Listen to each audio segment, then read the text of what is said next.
Journey of a mile begins with a step. पहला कदम उठाना सबसे ज्यादा जरूरी होता है जब आप अपना बिजनेस स्टार्ट करना चाहते हैं, एज एन एंटरप्रेन्योर आप ग्रो करना चाहते हैं। पहला कदम क्या होगा? मैंने मेरे बैकग्राउंड आपको बताया, मेरी वाइफ को फाउंडर का बैकग्राउंड आपको बताया। कोई भी फूड बिजनेस में कभी भी नहीं रहा है। जब आप फूड बिजनेस में नहीं रहते हैं तो आपको झिझक होती है, कस्टमर क्या बोलेगा, उनका फीडबैक क्या होने वाला है, would they like the product, wouldn't they like the product, क्या होने वाला है, क्या नहीं होने वाला है, वी डोंट नो दैट। लेकिन कहीं ना कहीं से शुरुआत तो करना लाजमी है। अब ये जब शुरुआत करना इतना लाजमी है तो शुरुआत की कैसे जाए, शुरुआत कैसे की गई चटर पटर की, इसके लिए बहुत ही इंटरेस्टिंग सी स्टोरी है। जब अमूमन हम लोग भी कोई भी बिजनेस स्टार्ट करने वाले होते हैं, या अमूमन आप भी अगर कोई बिजनेस स्टार्ट करने वाले होंगे, तो कई सारे प्री कंसीव नोशंस होते हैं आपके सामने। स्पेशली जब आप किसी अनटच टेरिटरी में आप घुसने की कोशिश करते हैं। अगर आप मान लीजिए किसी एक इंडस्ट्री में ऑलरेडी उसका हिस्सा है और आप उसी इंडस्ट्री में कुछ और करना चाहते हैं, या आपके पास कई सालों का एक्सपीरियंस है कमर्शियल बिजनेस करने का, तो probably the experience is entirely different. But what if you don't have any experience in building this business? What if you don't know what would happen to you? आपके सामने क्या आने वाला है आपको जब पता नहीं होता है, तब आपके दिमाग में प्री कंसीव नोशन कई सारे होते हैं और आप सोचते हैं कि जब तक मेरा बिजनेस मॉडल 100% वायबल नहीं हो जाता तब तक मैं बिजनेस को लॉन्च नहीं करूंगा। एंड मुझे ऐसा लगता है शायद यही सबसे बड़ी गलती होती है। हम लोग इस बिजनेस मॉडल के ऊपर करीब करीब 3 या 4 महीने तक टॉस करते रहे। After quitting Infosys, coming back to Indore, after joining our colleges, and उसके बाद 3 या 4 महीने का वेट, 3 या 4 महीने का वेट क्यों करना पड़ा? क्या हमें ऐसा लगता था कि इन 3-4 महीनों के बाद हम कुछ रॉकेट साइंस बना देंगे, कोई रॉकेट बना देंगे, कोई बिग बिजनेस मॉडल बना के ले आएंगे, कि हम 4 महीने का रिसर्च एनालिसिस करना जरूरी था? शायद नहीं। इसमें जो सबसे इंपॉर्टेंट पहलू होता है वो होता है लॉन्चिंग द प्रोडक्ट। मेरा हमेशा से मानना रहा है कि लॉन्च कर दो प्रोडक्ट को, कस्टमर के फीडबैक से ही आप ग्रो करते रहोगे।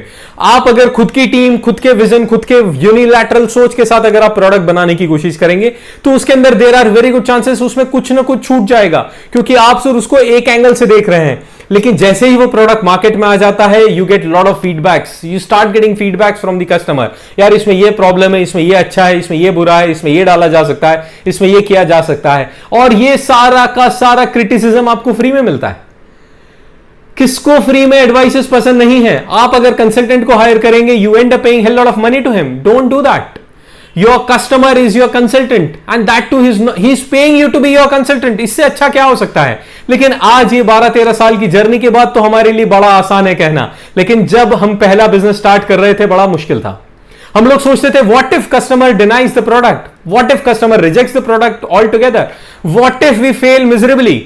Coming back from a background, coming from Infosys, working for a software company, working for studying in one of the topmost colleges in India, in Indore, in MP, and starting a business of selling pani puri and failing miserably. यानी एक ऐसे business में fail होना शायद जिसके लिए आपको ज्यादा पढ़ा लिखा होना, ज्यादा एजुकेटेड होना, ज्यादा बिजनेस माइंडेड होने की जरूरत भी नहीं है। अगर what if we fail in that business, ये नोशन, ये point I am pretty sure आपके भी दिमाग में रहते हैं। आप भी सोचते हैं कि यार मैं जब तक 100% रेडी नहीं हो जाता प्रोडक्ट को लेके तब तक मुझे लॉन्च नहीं करना चाहिए। लेकिन यह गलत धारणा है। आपको प्रोडक्ट इमीडिएटली लॉन्च कर देना चाहिए जब भी आपको लगता है कि थोड़ा बहुत भी प्रोडक्ट रेडी हो गया है। While building the product you should start approaching the customers. बहुत इंटरेस्टिंग एक इंसाइट मैं यहां पे देना चाहूंगा कि जब मार्केटिंग स्टार्ट होती है, या मार्केटिंग का चैप्टर निकालता है, या मार्केटिंग के बारे में कोई भी व्यक्ति बात करता है, तो सबसे इंपॉर्टेंट या सबसे बड़ा एग्जांपल या सबसे बढ़िया एग्जांपल जो दिया जाता है वो दिया जाता है बुक पब्लिशर्स का। जो ऑथर्स होते हैं या बुक पब्लिशर्स होते हैं, उनका ये मानना होता है, या वो सवाल पूछते हैं कि बुक की मार्केटिंग हम लोग कब स्टार्ट करते हैं। जनरली लोग बोलते हैं कि बुक छपने के बाद, जैसे ही बुक छप जाए तो प्रेस रिलीज करिए, you attend lot of book fair, आप अलग अलग बुक स्टोर्स में जाइए एंड प्रेजेंट योरसेल्फ, आप आपकी बुक को लॉन्च करिए। लेकिन उनका यह मानना है कि यह आपके लिए डेडली हो सकता है। बुक का लॉन्च उस दिन से डिसाइड हो जाना चाहिए, या बुक की मार्केटिंग उस दिन से करना शुरू कर देना चाहिए जिस दिन से आपने उस बुक के बारे में सोचना शुरू कर दिया है। Not even the title of the book, जिस दिन आपने सोच लिया है कि मैं एक बुक लिखने वाला हूं, उसी दिन से आपको उसकी मार्केटिंग कर देनी चाहिए। इसके 2 या 3 अलग अलग सबकॉन्शियस माइंड के मैसेजेस मिलते हैं। नंबर 1, कस्टमर के दिमाग में एक क्यूरियसनेस बिल्ड होना स्टार्ट हो जाती है कि कुछ आने वाला है, कुछ आने वाला है, कुछ आने वाला है।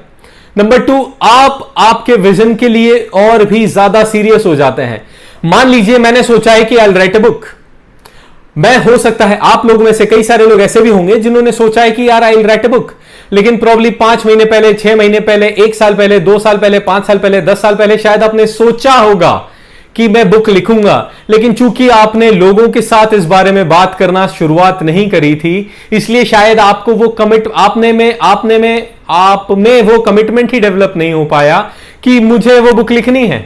व्हाट इफ अगर 10 साल पहले आपने एक फेसबुक पे ट्वीट कर दिया होता, फेसबुक पे आपने पोस्ट कर दिया होता, ट्विटर पे ट्वीट कर दिया होता कि मैं एक बुक लिख रहा हूं और मैं इस बारे में लिखने वाला हूं, आप मुझे फीडबैक दीजिए क्या होना चाहिए बुक का टाइटल। हो सकता है जब आपने बुक का डिजाइन कवर बनाए हो तो आपने उसको पोस्ट किया और आपने एक पोल क्रिएट करा कि ये बुक का पोस्टर कैसा लग रहा है आपको, या बुक का कवर कैसा लग रहा है आपको। So this is committing to yourself and committing to the world that you are bringing one product। आप जितना उस बारे में बात करना शुरू करेंगे, उस पर्टिकुलर प्रोडक्ट के बारे में, उस पर्टिकुलर टॉपिक के बारे में, उतना ज्यादा आप कन्विक्टेड होते जाएंगे। कन्विक्शन के साथ, उस ओनरशिप के साथ आप बात करना शुरू कर देंगे, जिस ओनरशिप की प्रोडक्ट लॉन्च के टाइम पे या फाइनल प्रोडक्ट जिस दिन आएगा वहां पे आपको जरूरत होगी उस कन्विक्शन की। तो don't start marketing the product once the product is ready, start marketing the product as soon as the idea gets convinced।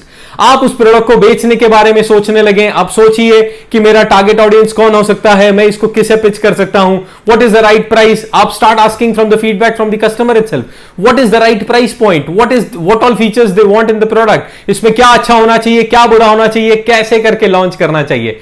हमें ये 3 या 4 महीने बाद पता पड़ा कि शायद लॉन्च कर देना चाहिए।